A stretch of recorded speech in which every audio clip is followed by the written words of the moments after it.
రాష్ట్ర వ్యాప్తంగా అన్ని గ్రామాలలో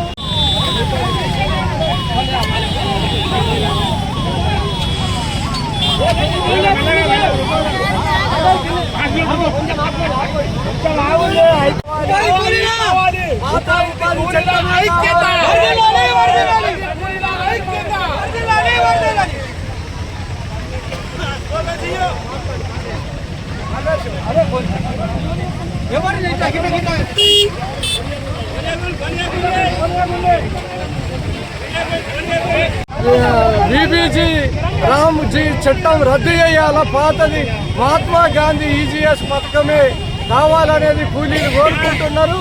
అందుకంటే ఉపాధి హామీ పాత చట్టంలో ఉన్న సౌకర్యాలన్నీ ఈ ఏదైతే కొత్తగా మోడీ తెచ్చిండో వాటిని అన్నింటినీ తీసేయడం, మంచినీళ్ళు కానీ పారాగుళ్ళలు కానీ వేసవి అలవెన్సులు కానీ పేమెంట్ 15-20 రోజులకు ఇచ్చడం, 3-4 నెలల దాకా కూడా ఇవ్వడం లేదు.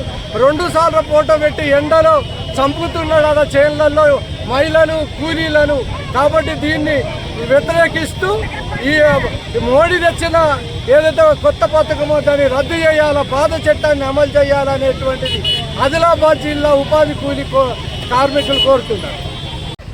పేదవాళ్ళు పోరాటం చేసి సాధించుకున్నటువంటి 2005 గ్రామీణ ఉపాధి హామీ చట్టాన్ని కేంద్రంలోని బీజేపీ ప్రభుత్వము ఆ చట్టం పేరు మార్చి, చట్టంలో నిబంధనలు మార్చి పేదవాళ్ళకి ఉపాధి కూలి దొరకకుండా చేస్తూ ఉన్నారు.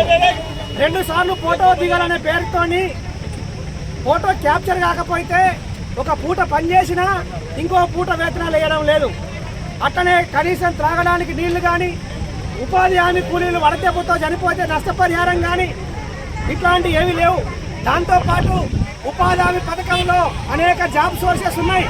ఫీల్డ్ అసిస్టెంట్లు కానీ, టెక్నికల్ అసిస్టెంట్లు కానీ ఇట్లాంటి వాళ్ళందరూ ఉన్నారు. వాళ్ళకి సహకారాన్ని అందించాల్సినటువంటి అవసరం ఉన్నది, ఆ ఉద్యోగాలు నియమించాల్సినటువంటి అవసరం ఉన్నది. కానీ కేంద్ర ప్రభుత్వము ఆ ఉద్యోగాలు నియమించడం లేదు. ఉపాధి హామీ పథకాన్ని నీరుగార్చి పేదలకు దక్కకుండా చేయడం కోసం కేంద్రంలోని బీజేపీ ప్రభుత్వం ప్రయత్నం చేస్తూ ఉన్నది. దానికి వ్యతిరేకంగానే ఈ పోరాటం చేస్తూ ఉన్నాము. ప్రజలందరూ సహకరించి ఉపాధి హామీ పాత చట్టాన్ని